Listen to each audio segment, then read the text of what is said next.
नौकरी वाला कोई नहीं, कोई नहीं, नौकरी वाला कोई नहीं। माँ प्रतिमा रिकॉर्डिंग स्टूडियो जमुई। सब साला गलचरवा आया, नौकरी वाला कोई नहीं। मेरे पापा ने कुर्सी मंगाया, बैठने वाला कोई नहीं। मेरे पापा ने कुर्सी मंगाया, बैठने वाला कोई नहीं। सब साला अनपढ़वा आया, नौकरी वाला कोई नहीं। सब साला अनपढ़वा आया, नौकरी वाला कोई नहीं। मेरे पापा जी कुर्सी मंगाया, बैठने वाला कोई नहीं। मेरे पापा जी कुर्सी मंगाया, बैठने वाला कोई नहीं। सब साला गाय चरवा आया, नौकरी वाला कोई नहीं। सब साला गाय चरवा आया, नौकरी वाला कोई नहीं। नौकरी वाला कोई नहीं, कोई नहीं, नौकरी वाला कोई नहीं।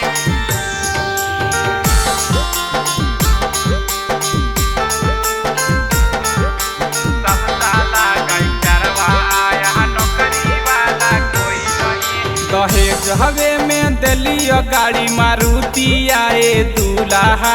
दहेज हवे में दिलियो गाड़ी मारुति आए दूल्हा। टोयोटे कटरवे से बहराती अइलो ए भाड़ुआ। टोयोटे कटरवे से बहराती अइलो ए भाड़ुआ। दहेज हवे में दिलियो गाड़ी मारुति आए दूल्हा। दहेज हवे में दिलियो गाड़ी मारुति आए दूल्हा। तैयो बेल गड़िए से बहराती अइलो ए भाड़ुआ। तैयो बेल गड़िए से बहराती अइलो ए भाड़ुआ। बेल गड़िए से बहराती अइलो ए भाड़ुआ। बहराती अइलो ए भाड़ुआ।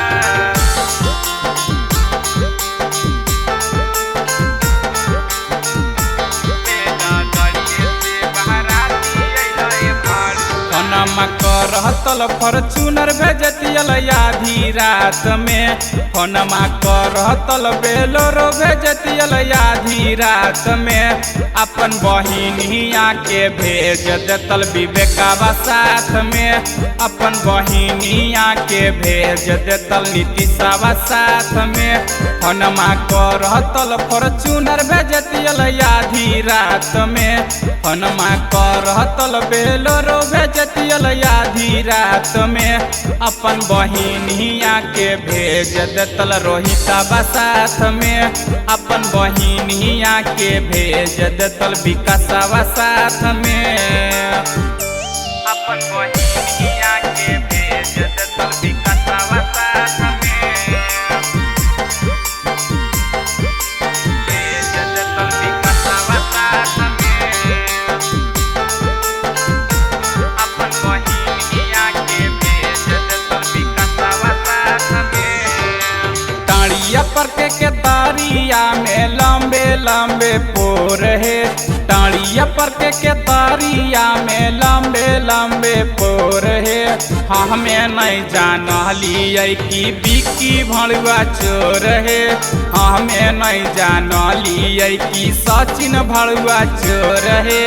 अरिया पर के तारिया में लंबे लंबे पोर है। अरिया पर के तारिया में लंबे लंबे पोर है। हमें नहीं जानलिए कि राज भड़ुआ चोर है। हमें नहीं जानलिए शैलेंद्र भड़ुआ चोर है। माँ प्रतिमा रिकॉर्डिंग स्टूडियो जमुई।